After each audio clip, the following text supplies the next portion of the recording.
Hey, welcome back. I'm Bomb from KTG. Today I'm back with more Upgrade 2.0 content. This is the 6th clip in the series, so up until now I've been breaking down Upgrade 2.0 part by part, covering each section in detail. Hopefully that's been helpful. But a lot of you have been saying things like, "Ugh, this is too complicated, it's giving me a headache. Just tell me how to set it up," or "Give me the best setup already," or "I don't want to think about it, just tell me what works." And I totally get that. So I went ahead and put this together for you. I'm going to break down the complex Upgrade 2.0 settings in a simple, easy-to-follow way. I'm calling this the National Standard Setup. What is the single best Upgrade 2.0 setup you can go with? I'm going to tell you exactly that right now. Let's get into it. Before we get into the actual National Standard Setup, let me first go over a few things related to HP. In this graph, the horizontal axis represents level and the vertical axis represents HP. The blue graph shows the old HP progression, and the orange graph shows HP has changed after Upgrade 2.0. Before, HP increased linearly as you leveled up. But with Upgrade 2.0, the overall slope is more gradual, with staircase-like jumps at certain levels.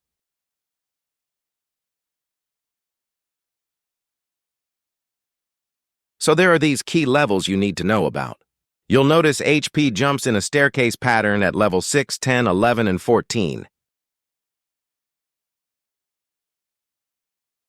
Because of this, jets at level 11 and below actually have less HP compared to what they had before. From level 12 and above, though, you end up with more HP than before.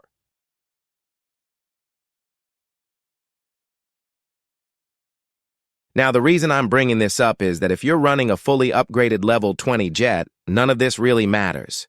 At level 20, the HP ends up being exactly the same. The only difference is if you hit body 8A at level 19, you get a small extra HP bonus. So for level 20, it's not a big deal. But we do run non-upgraded builds, right? So the question is, which level is more efficient for that? That's worth thinking about. Most of you probably run your jets somewhere between level 12 and 14. Even at level 12, you're getting some HP gains. But looking at this graph, level 14 is where you get the most HP buff, which is a clear advantage. So that's something to keep in mind. That said, I can't strongly recommend one specific level for non-upgraded play. Because the question of whether level 10, 20, or level 14 is better comes with a trade-off the higher you go. The more often you'll apparently get matched against upgraded level 20 or 16 jets. Some people say it's fine, while others say that once they leveled up, they started running into upgraded jets a lot more. So there's definitely a difference in experience there. Also, Metalstorm keeps patching the matchmaking system to improve fair matching, so that's an ongoing thing.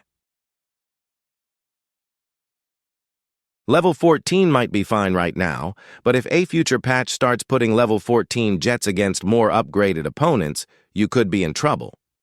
I personally have a lot of non-upgraded jets sitting at level 14, but I think this is something you need to approach carefully.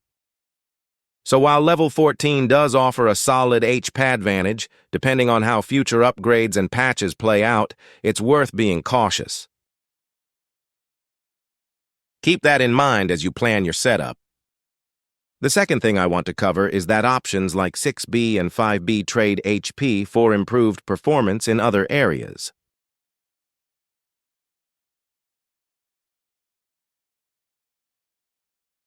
If you pick 6B at level 14, HP drops by 20% on paper, but you get a buff to maneuverability. Looking at the graph, it might seem like a big drop. It does look like a lot right here, but if you compare it against old level progression, it actually doesn't look like that much of a drop. It really depends on how you look at it, and that's what this graph is trying to show. Still, a 20% drop right there looks pretty significant, right? I actually covered this before. Here's how you should think about it. Start from 0. When you factor in the starting baseline, the actual drop isn't 20%, it's closer to 10%. So when picking 5B or 6B, think of it as either cutting total HP by 10% or just 2.5%. That's the ballpark you're working with. Next, let's go over the national standard setup for the body part. I won't go into what each individual option does this time around. If you're curious about that, check out my previous Upgrade 2.0 videos where I cover each option in detail. For the body part, the national standard setup is AABB. The most important piece here is 8B. This option expands the optimal turning range by 50%. Personally, I think 8B is the single most impactful option that Upgrade 2.0 introduced. With the optimal turning range expanded, jets that already had strong meta get even stronger, and in some cases, their meta shifts in a noticeably better direction. For example, the F-16, which already has a fast turn rate, can now cover the lower speed range that was previously the F-1's territory. It's a really impactful and powerful combination. Now, the option that catches my eye here is 6B. 6B boosts turn responsiveness and roll rate, but the catch is it comes at the cost of 10% HP.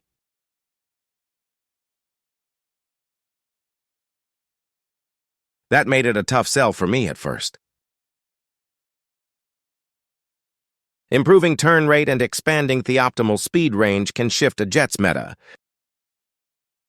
but so can a sharp drop in HP that changes the meta too. So for jets that are already low on HP, you really want to think carefully before going with 6B. The national standard setup is AABB, but then the question is, when should you actually use 6B? Let me break that down. First, the prime candidates for 6B are interceptors, specifically certain interceptors. Not all interceptors, though. The ones I'm talking about are the Mighty Dragon, Foxhound, and the Aardvark. If you've watched my previous videos on how to fly interceptors and the Interceptor Play Guide, this will make perfect sense. Unlike the F-14, these three interceptors have a really hard time dodging missiles. The main reason is their poor turn responsiveness.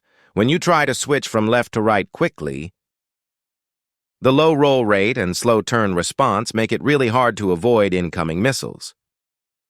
So the workaround has been to just fly fast and use speed to dodge missiles. But if you boost the roll rate and turn responsiveness on these interceptors with 6B, I believe missile avoidance will go up significantly. I don't have enough upgrade parts yet to fully build mine out, but if I were setting up the Mighty Dragon, I'd probably go with ABAB. In that case, 8A could also work for slot 8, since it gives you a bit more HP. But the thing is, 6B already boosted their roll rate, and 8A would actually cut into that. On the other hand, if you look at 8B, it also gives you an additional boost to turn responsiveness on top of that. So for interceptors other than the F-14 Tomcat, ABAB could very well be the best national standard setup. That's my thinking on it. Next up, let's talk about heavy fighters. I think the 6B setup can actually be quite beneficial for heavy fighters. Heavy fighters generally have HP in the 160 to 170 range, so the 10% HP penalty from 6B is a lot less punishing for them.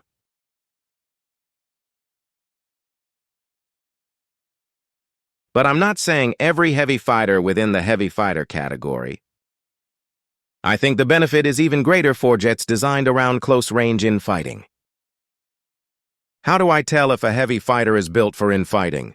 Just check its loadout. The Su-35 is a perfect example. The Su-35 has gun cooling as its special ability.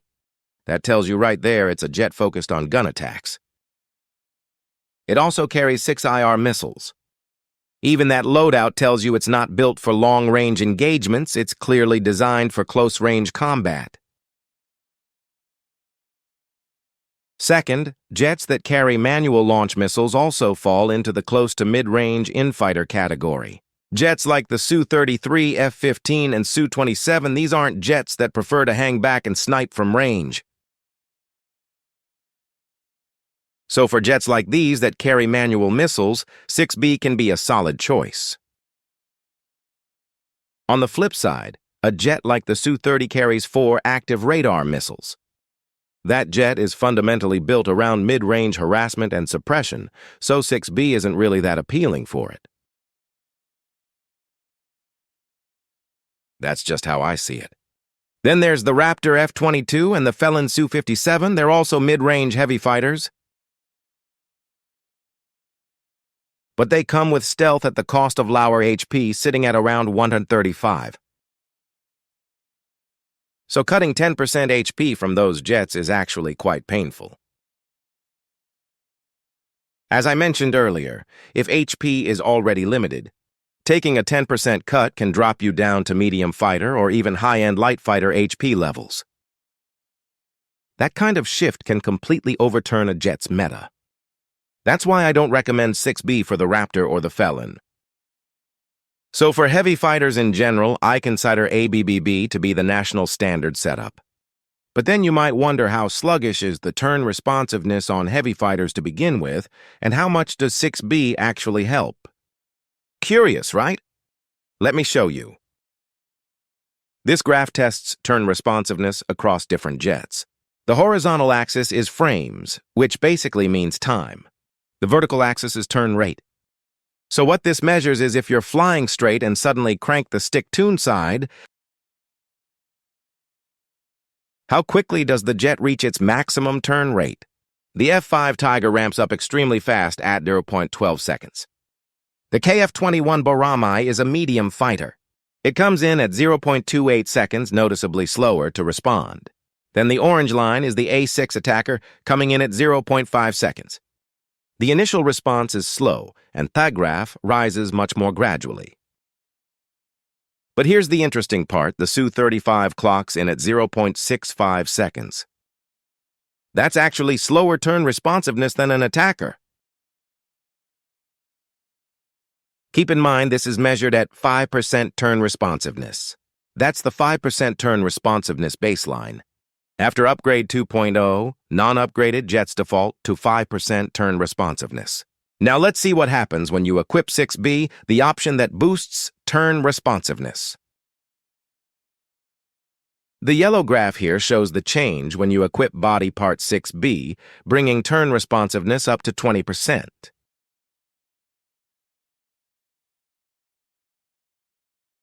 You can see the gray graph jumping up to the yellow graph. That's a much bigger jump than the attacker.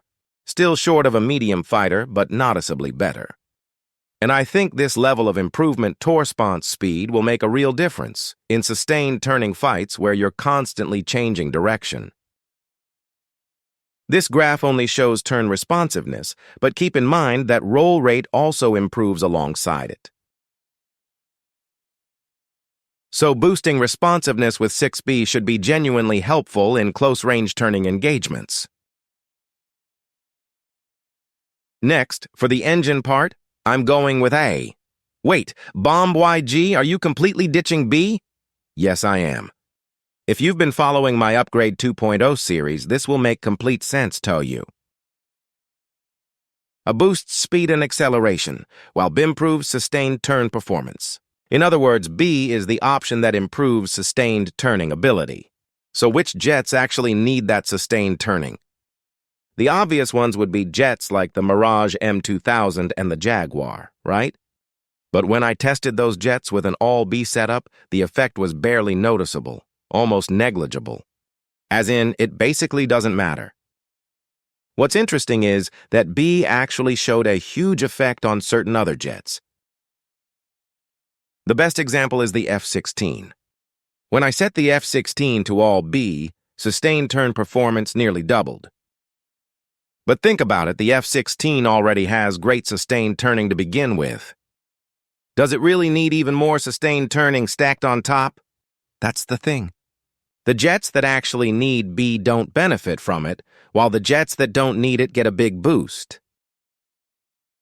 Honestly, the design seems a bit off. That's just my take. For B to actually be effective, you'd need an option that directly reduces the deceleration rate. That's the stat that directly controls how much speed you lose while turning. That's actually what the upgrade token Ideal Maneuver does. Equipping Ideal Maneuver lowers the deceleration rate, which is why even the Mirage M2000 sees a big improvement from it. If B directly included a deceleration rate reduction, it would finally be meaningful. But right now, B does basically nothing useful. So just go all the way with AA. Going all in on A gives you a major boost in speed and acceleration, which speeds up the overall game tempo significantly and makes a big difference in air superiority mode. The F-16 can hit a top speed of 1600 with this. You get a very fast-paced, aggressive playstyle. That said, there is one option that I keep second-guessing, and that's 6B. That's the fuel regeneration option.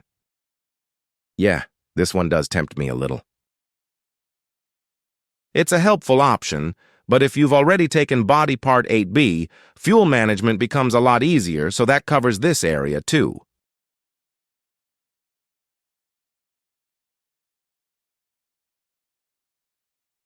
That's how I'd think about it. Next, for active radar missiles, the national standard setup is ABAB or AAAB. The biggest issue with active radar missiles is the long lock-on time of 1.8 seconds. Even when using them for mid-range harassment, that delay is pretty frustrating. The lock-on time is just too slow. Once enemies close into short or mid-range, the missile just loses its effectiveness fast. That's actually why I've preferred manual launch missiles, which have a faster lock-on time. But with Upgrade 2.0, a lot of that weakness in active radar missiles has been addressed. The lock-on time can now be cut by up to 30%. That brings it from 1.8 seconds down to about 1.23 seconds, which is on par with IR missiles. At that point, the usefulness of active radar missiles at short to mid-range goes way up.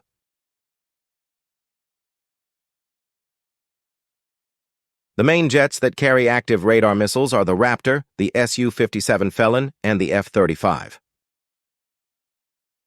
And the Su-57 even has gun cooling on top of that. It's built for close-range combat, but up until now, active radar missiles just weren't pulling their weight in close engagements. That's going to change significantly with this setup. Not just in close range, but even at distance you can fire faster than you could with improved targeting equipped, which is a big deal. I genuinely think this is going to massively increase the viability of active radar missiles overall. That's why I'm recommending this as the national standard setup. The difference between AAAB and ABAB is that AAB reduces lock-on time by 30%, while ABAB reduces it by 20%. The trade-off is a slight difference in damage. The choice between the two really comes down to personal preference, but I'll primarily recommend ABAB for the extra 10% reduction in lock-on time. Now, all active radar missiles share the same upgrade options. But I personally look at the Meteor missile, the 12-kilometer long-range missile used by the Boromai, and the Typhoon a little differently. For that one, I personally went with ABB as my setup. This is more of my personal preference than a true national standard. When I tried ABAB with the Meteor, I found that because the missile is faster and has a wider turning radius than others, accuracy dropped when firing at mid or slightly closer range. This thing just isn't connecting. That feeling was really strong. So I switched 7A to 7B, trading for a 25% boost to the missile's turn rate.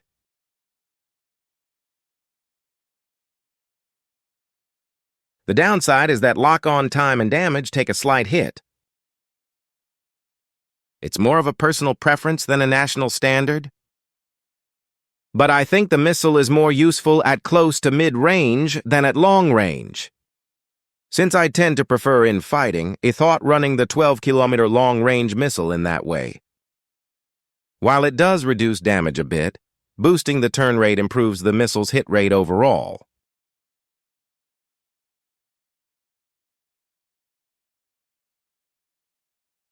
That's the idea. So to summarize, for standard active radar missiles, go ABAB. For the 12-kilometer long-range Meteor missile, ABBB tends to work better. All right, let's wrap that up and move on. For manual launch missiles, it's hard to call anything a true national standard. It really comes down to personal preference. Personally, I went with ABBA. I've explained the reasoning a few times already.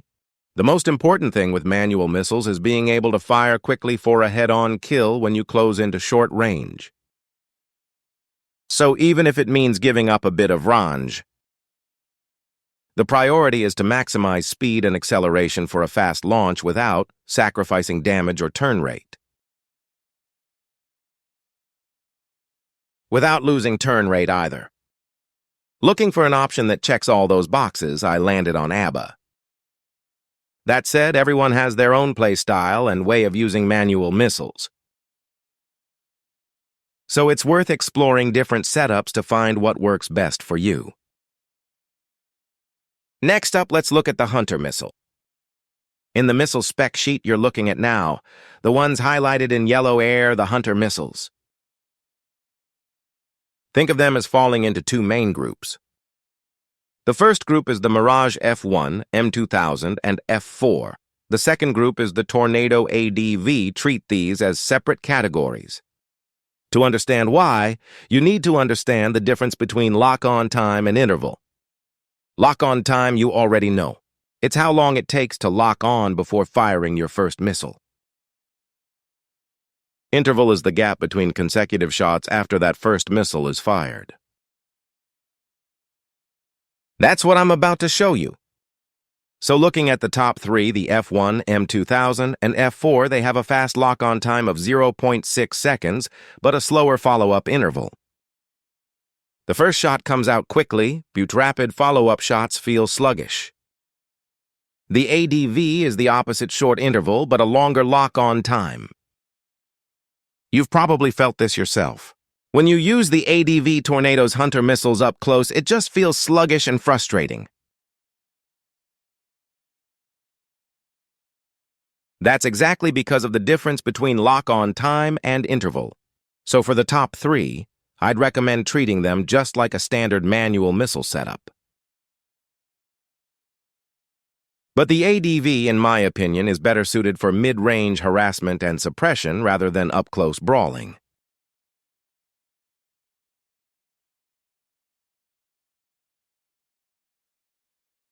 Plus, the ADV can fire up to 4 Hunter missiles in succession, flying through mid-range while disrupting multiple enemy jets and creating chaos in the airspace. That's a real strength the ADV has.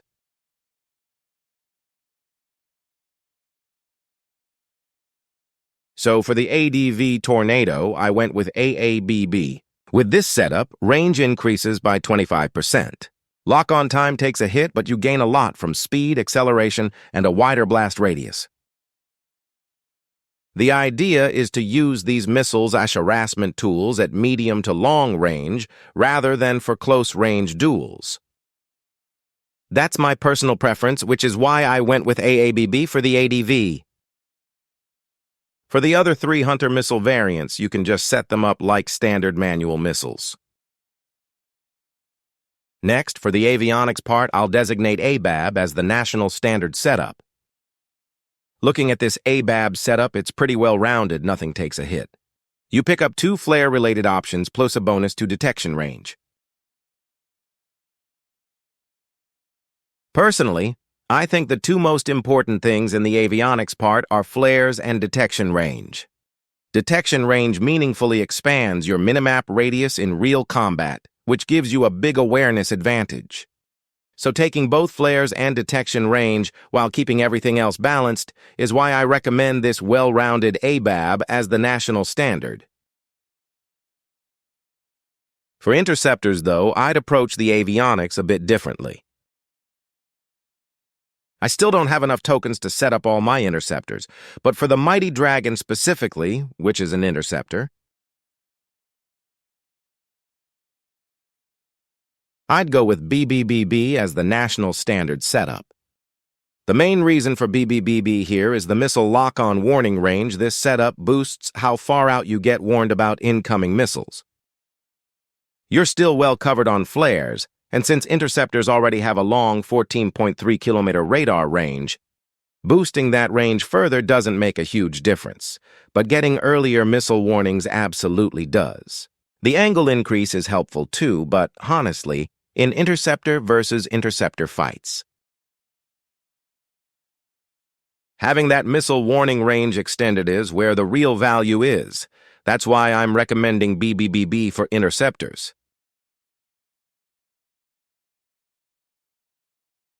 All right, next, let's go over the rocket part.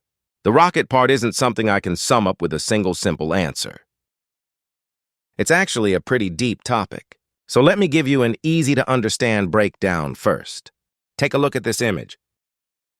This image shows the difference between the rocket reticle and the gun reticle for the A-10 and the Jaguar.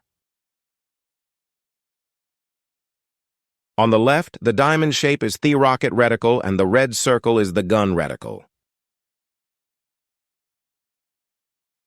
You can see there's an enemy jet here, and the enemy is moving in this direction.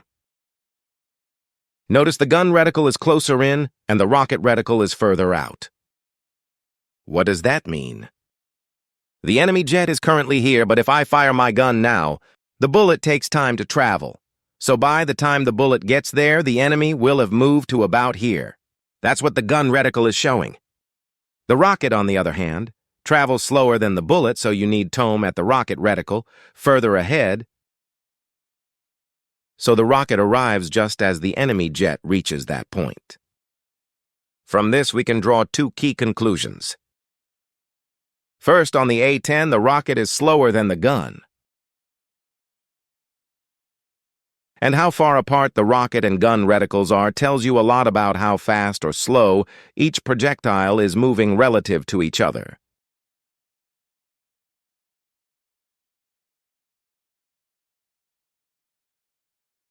So on the A-10, you can see there's a pretty significant speed difference between the gun and the rocket, because the gap between the two reticles is quite large. Now compare that to the Jaguar on the right. It's the opposite. The enemy is here, but the rocket reticle is actually inside the gun reticle. What does that tell us? On the Jaguar, the rocket is actually faster than the bullet. Keep that in mind. So when setting up rockets, there's an option to boost rocket speed. If you increase rocket speed on the A-10, what happens? The rocket reticle moves inward closer to the gun reticle. And on the Jaguar, if you boost rocket speed, the already inward rocket reticle moves even further inward. Here's the key takeaway. I personally think the most important thing in rocket setup is getting the gun reticle and the rocket reticle as close together as possible.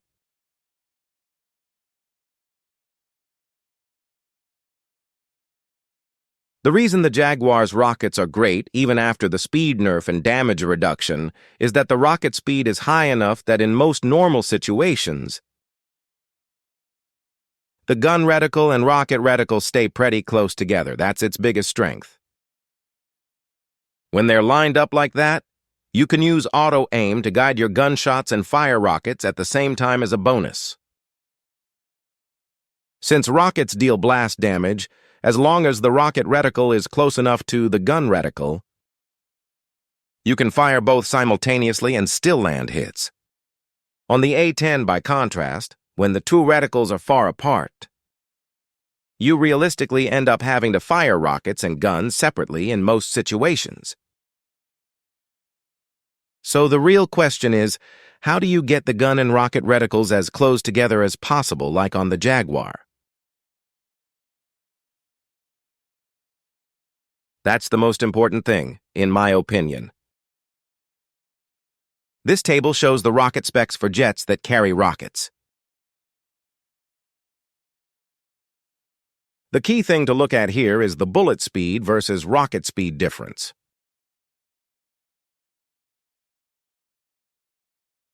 On the A-10, you can see the bullet speed is very high, but the rocket speed is quite slow. That gap represents the difference between the two speeds. So I've sorted them in ascending order by that gap. As you saw earlier, the Jaguar has a negative gap value. That's because the rocket is faster than the gun, which is why the gap goes negative. And going down the list, as the gap becomes more positive, the rocket reticle is further away from the gun reticle. So as you go toward the top, the rocket and gun reticles are closer together. That's how to read this. For the A-10 specifically, I've found from experience that the 20% rocket speed option doesn't actually help much in closing the gap between the two reticles.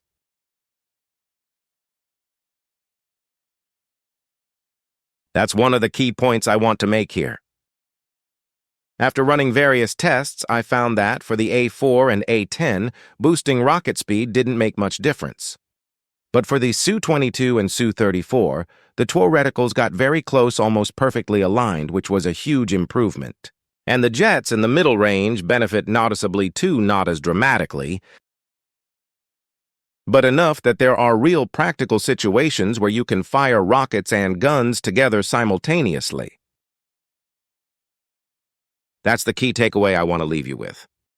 So coming back to the rocket setup options, I showed an ABAA configuration, right? What that does is boost rocket speed by 25%.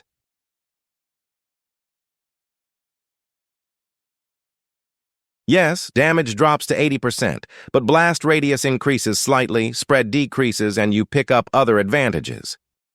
The most important thing here is the 25% speed increase. With a 25% speed boost, I mentioned the A6 falls in that middle range. Let me show you what the gap looks like with a screenshot. Let me show you the before and after with screenshots. The left is the normal state, and the right is after boosting rocket speed by 25%.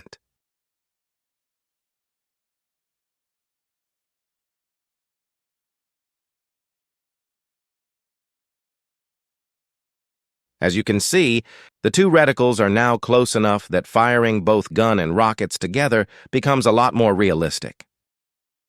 Whereas on the left, you're realistically looking at situations where rockets and guns need to be fired separately more often.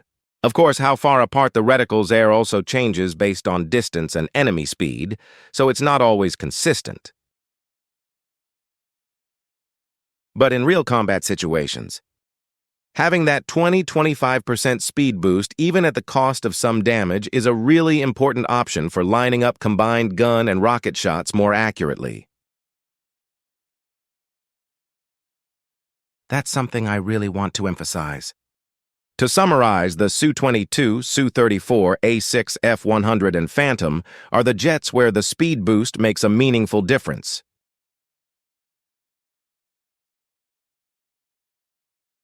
For the A4 and A10, rocket speed is basically not worth investing in. Keeping that in mind should help when thinking through your rocket setup. For the A10's rockets specifically, rather than boosting speed, you might want to focus on damage and other stats instead. All right, next up is the cannon. Cannon setup is another topic that can't be simplified into a single answer. It's quite a complex category. Let me start by showing my F-16 setup first.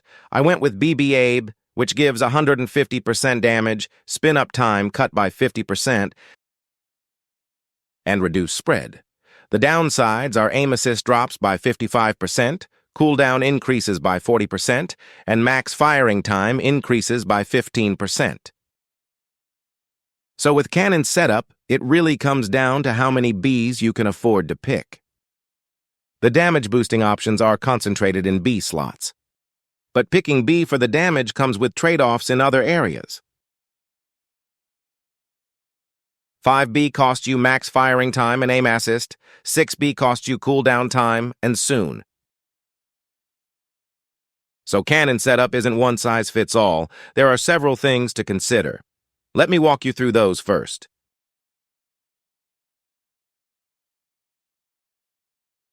The first consideration is gun cooling.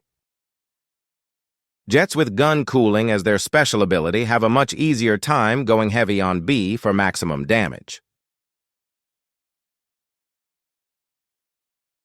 The concern about overheating basically disappears for them.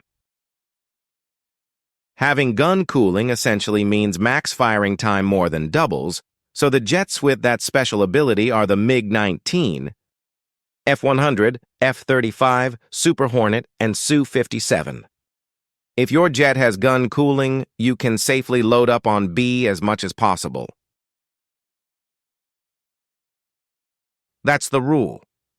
One thing to keep in mind, though, loading up on B drops aim assist significantly. How much aim assist reduction you can handle is tied to your personal accuracy with the cannon, so it's a bit individual.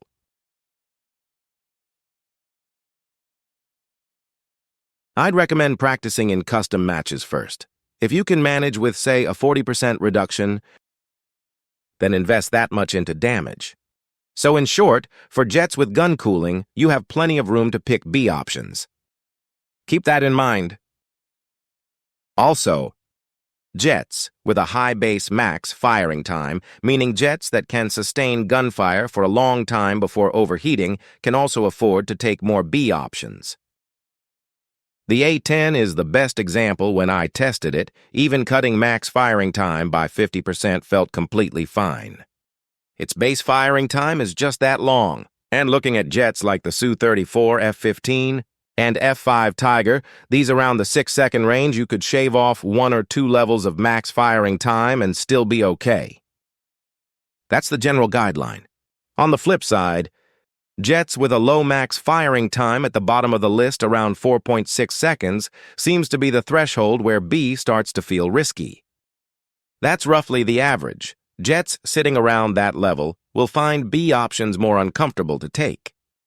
Keep that in mind. So for jets like the M2000 or JF-17, rather than going B at all, going all in on A is the much better call, in my opinion. Looking at the Mirage M2000 cannon setup, I went all A. The main reason for that is picking up the 50% boost to max firing time. The M2000 already has strong gun damage, so rather than stacking more damage, extending the very short base firing time by 50% has a much bigger practical impact. For jets like the Thundercat or M2000, don't even look at B, just go AA. That's something to keep in mind. Going through cannon setups, the jets in this middle range are the tricky ones. Jets with gun overheat times in the 3 to 4 second range, nothing feels clean with these. For these jets, shaving off even 1 level of firing time hits really hard. For jets like the Jaguar, Mirage, or heavier fighters, B doesn't really offer much upside. And the nerfs just feel too punishing. I've come to think leaving them on IASs is probably the better play.